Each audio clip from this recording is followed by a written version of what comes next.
வணக்கம்.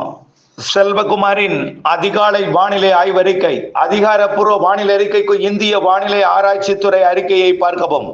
2026 மார்ச் 15 ஞாயிற்றுக்கிழமை அதிகாலை நிலவர வானிலை பதிவு. வங்கக்கடலில் தெற்கு மத்திய தென்கிழக்கு வங்கக்கடல் பகுதியில் நீடித்துக் கொண்டிருந்த காற்று சுழற்சி, அதாவது நிலநடுக்கோட்டு இந்திய பெருங்கடல் மற்றும் தெற்கு மத்திய வங்கக்கடல் வரை நீடித்துக் கொண்டிருந்த காற்று சுழற்சி மேற்கு நோக்கி நகர்கிறது. கிழக்கு காற்றை கூடுதலாக உள்ளே அனுப்ப இருக்கிறது. இந்த கிழக்கு காற்றில் இருக்கக்கூடிய நீராவி மேற்கு தொடர்ச்சி மலையில் போய் நேற்றைக்கே கேரளாவிலே, அதாவது பாலக்காட்டு கணவாய்க்கு மேற்கே கேரளாவிலே நேற்றைக்கே இடிமின்னல் மழைப்பொழிவை கொடுத்திருக்கும். இன்றைக்கும் இன்னும் கொஞ்சம் கூடுதல் பரப்புல கேரளாவில் இடிமின்னல் மழைப்பொழிவை கொடுக்கும். அதாவது 15ஆம் தேதி நாளை இந்த கிழக்கு காற்று அதில் இருக்கக்கூடிய நீராவி வெப்பத்தால் லேசாக்கி மேலெழுந்து மேற்கு தொடர்ச்சி மலையில் போய் கர்நாடக பகுதியில், அதாவது அதிகாலை நேரத்தில் கடலோரத்தில் மேகமூட்டத்தை ஏற்படுத்தும். தினசரி மேகமூட்டத்தை ஏற்படுத்துங்க அதிகாலை நேரத்தில், காலை நேரத்தில். ஆனால் அது மழையை தராது. டெல்டா மாவட்டங்களில் கூட இன்றைக்கும் மேகமூட்டத்தை ஏற்படுத்தி கொண்டிருக்கிறது அதிகாலை நேரத்தில். நாளையும் அதுபோல் அதிகாலை நேரத்தில் மேகமூட்டத்தை ஏற்படுத்தும். அது மழையை தராது. காரணம், இரு காற்று இணைவில் மேகமாக மாறுவதற்கு மட்டும் சாதகமான அந்த குளிர் சீதோஷன்ல இருக்கிறது. இது மேற்கே போய் தான் இடிமழை பொழிவை ஏற்படுத்துவதற்கு தான் சாதகம் இருக்கு. மேற்கிலிருந்து கிழக்கு நோக்கி வரக்கூடிய மழை மேகங்கள், அதாவது மேற்கு காற்றின் வேகம் காரணமாக மேற்கிலே இடிமழை உருவாகி கிழக்கு நோக்கி தான் மழை வர வேண்டும். அதன் அடிப்படையில் நாளை 16ஆம் தேதி திங்கட்கிழமை கேரளாவின் எல்லையோரம் தமிழ்நாட்டின் நீலகிரி மாவட்டத்திலையும் வால்பாறையிலையும் கண்டிப்பா மழை இருக்கும். திங்கட்கிழமை 16ஆம் தேதி நீலகிரி மாவட்டத்திலையும் வால்பாறையிலையும் கேரளாவோட தமிழ்நாடு எல்லையோர கேரள பகுதி தான் சொல்லலாம், நம்ம பகுதிக்கு வராதிங்க. நீலகிரி, வால்பாறை, கன்னியாகுமரிக்கு நாளைக்கு வாய்ப்பு இருக்கு. லேசான இடிமழை, பெரிய இடிமழை இல்ல, லேசான இடிமழை நாளை திங்கட்கிழமை 16ஆம் தேதியே ஏற்பட இருக்கிறது. கர்நாடக பகுதியிலையும், அதாவது மங்களூர், மைசூர் போன்ற பகுதிகளிலையும் இடிமழை மேகங்கள் உருவாகும் நாளை. இதை தமிழ்நாட்டின் மேற்கு மாவட்டங்களில் இருந்து பார்க்கும் பொழுது கேரள பகுதிகளில் இடிமின்னல் கொண்டல் ஏறி, அதாவது மிக உயரமாக மேகங்கள் எழுந்து இடிமின்னலை ஏற்படுத்துவதை நீங்கள் மேற்கு திசையை நோக்கி காணும் பொழுது உணரலாம். நேற்றே உணர்ந்திருப்பீர்கள் பொள்ளாச்சியிலிருந்து. நாளை இன்னும் கொஞ்சம், இன்றைக்கும் அந்த இடிமின்னல் இருக்கும் கேரளாவில், நாளையும் இடிமின்னல் இருக்கும். 17ஆம் தேதி செவ்வாய்க்கிழமை தான் தமிழ்நாட்டுக்குள் மழை உருவாக வரப்போகிறது. அதற்கு முன் திங்கட்கிழமை நாளை 16ஆம் தேதி நீலகிரிலையும் வால்பாறையிலையும் இடிமின்னல் இருக்கும். இன்றைக்கு கேரளா எல்லையோரம் கேரள பகுதி, தமிழ்நாடு எல்லையோர கேரள பகுதி, நாளை தமிழ்நாட்டின் நீலகிரி, வால்பாறை. நாளை மறுதினம் செவ்வாய்க்கிழமை கடலோரமும் மதியத்தில் ஆங்காங்கே உருவாக வாய்ப்பு இருக்குங்க.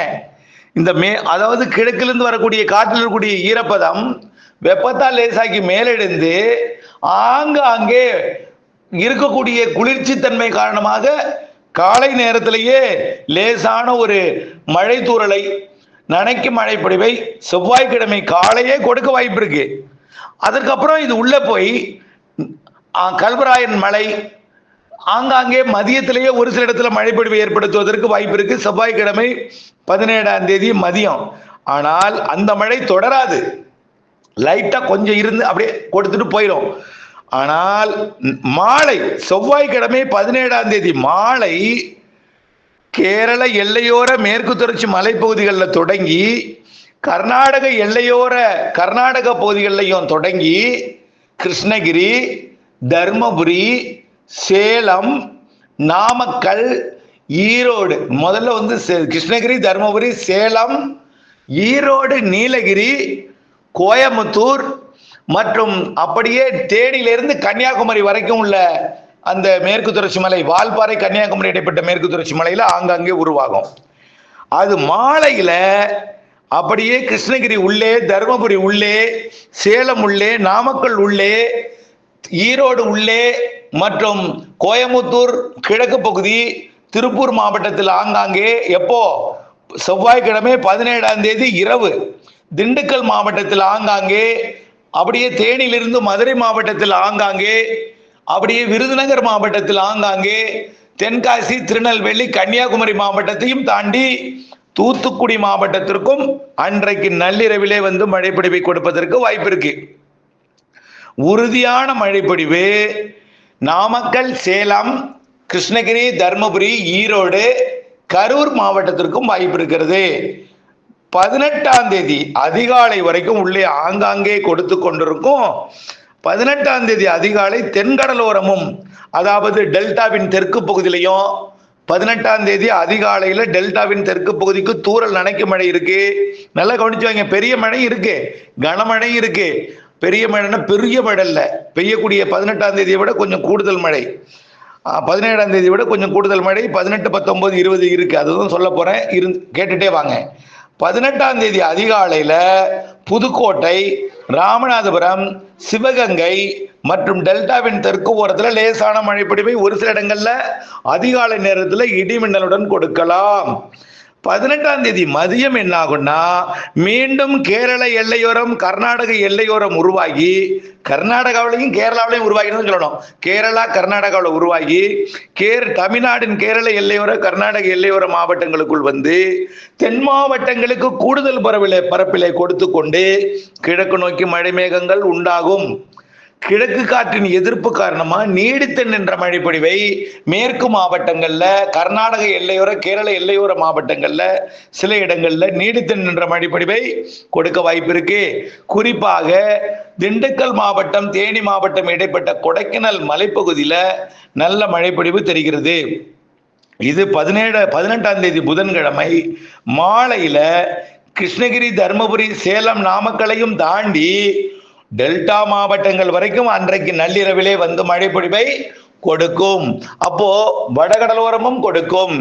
ஆக கிருஷ்ணகிரி, அதாவது கிருஷ்ணகிரி மாவட்டம் கர்நாடக பகுதியிலிருந்து கிருஷ்ணகிரி பொழிந்து திருப்பத்தூர், வேலூர், ராணிப்பேட்டை மற்றும் திருவள்ளூர், சென்னை, செங்கல்பட்டு, காஞ்சிபுரத்திற்கு பொழியும். அதே போல தர்மபுரி மழை தர்மபுரியில் இருந்து கல்வராயன் மலை தாண்டி திருவண்ணாமலை, கள்ளக்குறிச்சி, விழுப்புரம், செங்கல்பட்டு, புதுச்சேரி, கடலூருக்கும் கொடுக்கும். இப்படி நீலகிரி, கோயம்புத்தூர் மற்றும் ஈரோடு மாவட்ட மழை கரூர், திண்டுக்கலுக்கும் பொழிந்து திருச்சி, பெரம்பலூர், அரியலூர், டெல்டா மாவட்டங்கள் தஞ்சாவூர், திருவாரூர், நாகப்பட்டினம், காரைக்கால், மயிலாடுதுறைக்கும் கடலுக்குள்ளும் போய் அதிகாலையில கொடுக்கும். எப்போ? 18ஆம் தேதி நள்ளிரவு, 19ஆம் தேதி அதிகாலை கடலுக்குள்ளும் போய் கொடுத்து இலங்கைக்கும் கொடுக்கும். யாழ்ப்பாணம், காங்கேசன் துறை வரைக்கும் போய் கொடுக்கும், கோடியக்கரையும் தாண்டி. அப்போ வேதாரண்யம் பகுதிக்கு எப்போ மழை? 18ஆம் தேதி நள்ளிரவுக்கு பிறகு 19ஆம் தேதி வியாழக்கிழமை அதிகாலையில் மழை இருக்கும். அதே போல கொடைக்கானல், தேனி மற்றும் விருதுநகர் மாவட்ட சதுரகிரி மலைப்பகுதி, ஸ்ரீவில்லிபுத்தூர், ராஜபாளைய பகுதி, தென்காசி மாவட்டத்தோட சங்கரங்கோயில் மற்றும் அப்படியே செங்கோட்டை போன்ற புளியகுடி, கிருஷ்ணாபுரம் போன்ற பகுதிகளில் இருந்தும், அப்படியே சுரண்டை உள்ளிட்ட திருநெல்வேலி மாவட்ட பகுதிகளில் இருந்தும், அப்படியே கன்னியாகுமரி மாவட்ட பகுதியில் இருந்தும் ராதாபுரத்திற்கும் தூத்துக்குடிக்கும், திருநெல்வேலி கடலோரம், ராதாபுரம் உள்ளிட்ட திருநெல்வேலி கடலோரம், தூத்துக்குடி மாவட்ட கடலோரம் மற்றும் ராமநாதபுர கடலோரம், மதுரையை தாண்டி சிவகங்கை, புதுக்கோட்டை, ராமநாதபுரம் வரைக்கும் கொடுக்கும். ஆக அனைத்து மாவட்டங்களுக்குமான முன்னேறி கிழக்கு வரை கடலோரம் வரை வந்து அதையும் தாண்டி இலங்கைக்கும் வங்கக்கடலிலும் கொடுக்கக்கூடிய நாள், வங்கக்கடலுக்கும் கொடுக்கக்கூடிய நாள் 18ஆம் தேதி நள்ளிரவு, 19ஆம் தேதி அதிகாலை, காலை என்பதை நீங்கள் நினைவில் வைத்துக் கொள்ள வேண்டும். ரைட். இந்த மழை மீண்டும் 19ஆம் தேதி மேற்கிலிருந்து மதியத்தில் உருவாகும். காலையில் வர்றது அப்படியே கடலுக்குள்ள போய் பெஞ்சிட்டு அப்படியே ஆஃப் ஆயிரும். மீண்டும் 19ஆம் தேதி வியாழக்கிழமை மேற்கிலிருந்து உருவாகி மீண்டும் எல்லா மாவட்டங்களுக்கும் ஒதுக்கி ஒதுக்கி கொடுத்து கொண்டே, அதாவது மழைக்கு முதல்ல பாருங்க, மழை மேகங்கள் முதல்ல பார்க்கலாம். அப்புறம் அதுல இடி மின்னல் காணப்படும். முதல்ல மின்னல் காணப்படும், அப்புறம் இடி சத்தம் கேட்கும், அப்புறம் லேசான ஒரு தரைக்காற்று வரும். கோடை மழையில் உள்ள தரைக்காற்றுங்க, புயல்லாம் கிடையாது. ஒரு மழை கோடை காலத்துல இந்த ஒரு வரைபடம் இணைச்சிருக்க பாருங்க, குறைந்த அழுத்தம் பகுதி, மணிக்கு மணி இடம் மாறிட்டே இருக்கும் குறைந்த அழுத்தம். இதனால அந்த குறைந்த அழுத்த பகுதியில் இருக்கக்கூடிய அந்த குறைந்த அழுத்தத்தை நிரப்புவதற்காக அதிக அழுத்த பகுதியிலிருந்து, அதாவது மழையாக இறங்கிய அந்த மேகம், அந்த காற்று அது வெற்றிடத்தை குறைந்த அழுத்தத்தை நிரப்புவதற்காக சரிசமன் செய்வதற்காக ஓடோடி வரக்கூடிய வெப்பச்சலன இடிமழை காற்று. மழைக்கு முன்பு கோடையில் நீங்கள்லாம் அனுபவித்திருக்கக்கூடிய காற்று தான். அது எல்லா ஊருக்கும் ஒரே மாதிரி இருக்காது. அது மழை அடுத்தடுத்த ஊர்களுக்கு வரும்பொழுது அது காற்றோட வரும். பாதிக்காத, அச்சப்பட வேண்டாம். வெயில் அதிகமாக அடிக்கக்கூடிய இடத்துல தான் இந்த காற்று இருக்கும். சில இடங்கள்ல ஆலங்கட்டி மழையும் இருக்குன்னு ஏற்கனவே சொல்லியிருக்கிறேன். கிருஷ்ணகிரி, தருமபுரி, திருப்பத்தூர், திருவண்ணாமலை, வேலூர் போன்ற மாவட்டங்கள்ல, சேலம் போன்ற பகுதிகளிலையும் ஒரு சில மேற்கு மாவட்டங்கள்லையும் ஐஸ் கட்டி மழை கூட பொழிவதற்கு வாய்ப்பு இருக்கு. ஆகவே நீண்ட இடைவெளிக்கு பிறகு முதல் மழை பொழிந்தால் அதிக அழுத்தத்திற்கு உட்படும் பொழுது காற்று அதிக அழுத்தத்தில் மேகமா மாறுவது மட்டுமல்லாமல் அதிக அழுத்தத்தில் திடப்பொருளாக ஐஸாக மாறிடும். அது கிழக்கு காற்று மேற்கு காற்று எங்காவது சந்திக்கும் பொழுது அது திடீரென்று கரைந்து மழையாக பொழுது ஐஸா போயும். அப்படி சில இடங்கள்லையும் வாய்ப்பு இருக்கு. அது எல்லா இடத்துலையும் கிடையாது, சில இடங்கள்ல. அப்போ இடி மின்னல், அப்புறம் ஐஸ் கட்டி மழை ஒரு சில இடங்கள்ல, அப்புறம் மழை. ஆனா நீடித்து நின்று பெய்யாது. உள் மாவட்டங்கள்ல நீடித்து நின்று பெய்யும். கடலோரம் வரும், அப்படியே பெஞ்சிட்டு போயிட்டே இருக்கும். அதிகபட்சம் அரை மணி நேரம், சில இடங்கள்ல உள்ள 2-3 மணி நேரமும் பெய்ய வாய்ப்பு இருக்கு. கிழக்கு காற்று தொடர்ந்து எதிர்த்துட்டே இருக்குன்னு வச்சுங்களேன், மேற்கு காற்று எதிர்த்துட்டே இருக்குன்னா சில இடங்கள்ல தொடர்ந்து மேக உற்பத்தி இருக்கும். அப்படிப்பட்ட மாவட்டம் எதுன்னு பார்த்தீங்கன்னா சேலம், நாமக்கல், கிருஷ்ணகிரி, தருமபுரி, கரூர், திருச்சி, திண்டுக்கல் போன்ற மாவட்டங்கள்ல ஓரிரு மணி நேரம் நீடித்து நின்று பெய்வதற்கு கூட வாய்ப்பு இருக்கு. பெரம்பலூர் கூட, இந்த கல்வராயன் மலைப்பகுதிகளில் கூட, அதை ஒட்டிய மேற்கு, கிழக்கு, வடக்கு எல்லா பகுதியுமே மழை வாய்ப்பு இருக்கு. அடுத்தது 19ஆம் தேதி இதே போல உருவாகி 20ஆம் தேதி அதிகாலையில் மழைப்பொழிவை கொடுக்கும். 21ஆம் தேதி தீவிரம் குறையும். 22ஆம் தேதி மேலும் தீவிரம் குறையும். ஆக பரவலான மழைப்பொழிவுன்னா அது 18ஆம் தேதி இரவு, 19ஆம் தேதி காலை, 19ஆம் தேதி இரவு, 20ஆம் தேதி அதிகாலை. இதுதான் பரவலான மழைப்பொழிவு. மழை தொடக்கம் 17, இந்த சுற்றின் மழை நிறைவு 22. 22 ஆந்திர எல்லையோர மாவட்டங்களில் போய் தான் கொடுக்கும். டெல்டாவிற்கெல்லாம் 21 நிறைவடைஞ்சிடும். 22 ஆந்திர. அடுத்த காற்று சுழற்சியும் இந்த மாத இறுதியில் மழைப்பொழிவை கொடுப்பதற்கு சாதகம் இருக்கு. இறுதியில் நாளில் வருவதற்கு கொஞ்சம் சாதகம் இல்லைன்னா இலங்கைக்கு மட்டும் மழைப்பொழிவை கொடுக்கலாம். அதனாலதான் நான் அதை அறிவிக்கல. அதுக்கு அடுத்தது அது ஏப்ரல் மாதம் முதல் வாரத்துல வெப்பச்சலன இடிமழை பிடிப்பை கொடுப்பதற்கு வாய்ப்பு இருக்கு. தாமதமாக கொடுக்கும். ஏப்ரல்லையும் நம்ம ஏற்கனவே நிகழ்வு சொல்லியிருக்கோம், வெயிலும் சொல்லியிருக்கோம். அது தொடர்பான வெயிலும் இருக்கும், நிகழ்வு மாதத்திற்கு ஒன்று இருக்குன்னு சொல்லியிருக்கிறோம். மழையும் இருக்கு, வெயிலும் இருக்கு. இது தொடர்பான நீண்ட கால அறிக்கை ஏற்கனவே சமர்ப்பிக்கப்பட்டிருக்கிறது.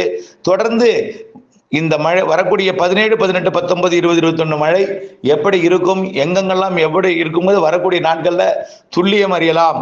தொடர்ந்து பெய்கிற மழையில நல்லா புரிஞ்சுங்க. எங்க பெஞ்சாலும் முன்னே திடீர்னு முன்னாடி மேகமூட்டம்லாம் இருக்காது, திடீர்னு வரும். அது வரைக்கும் வெயிலும் புழுக்கமும் இருக்கும். வெயில்னா சுடுற வெயில் இல்ல, மந்தமான வெயில், ஊமை வெயில், புழுக்கம் இருக்கும். இன்னைக்கும் நாளைக்கும் வெயில் கூடுதலாக தான் இருக்கும். செவ்வாய்க்கிழமையிலிருந்து வெயில் குறைந்து புழுக்கமான வானிலை நிலவும். பிறகு இடிமழை வரும் மாலை இரவு. மழை தொடங்கும் வரைக்கும் மேகம் இருக்காது. காற்று லேசாகி மேலெடுத்து அது மேலடுக்கில் இருக்கும். அதுதான் திடீர்னு மேகமா மாறும் என்பதையும் நீங்கள் புரிந்து கொள்ள வேண்டும். அப்டேட்ஸோட இணைந்திருந்து வானிலிருந்து விவசாயம் செய்ய அன்போடு கேட்டுக்கொள்கிறேன். நன்றி.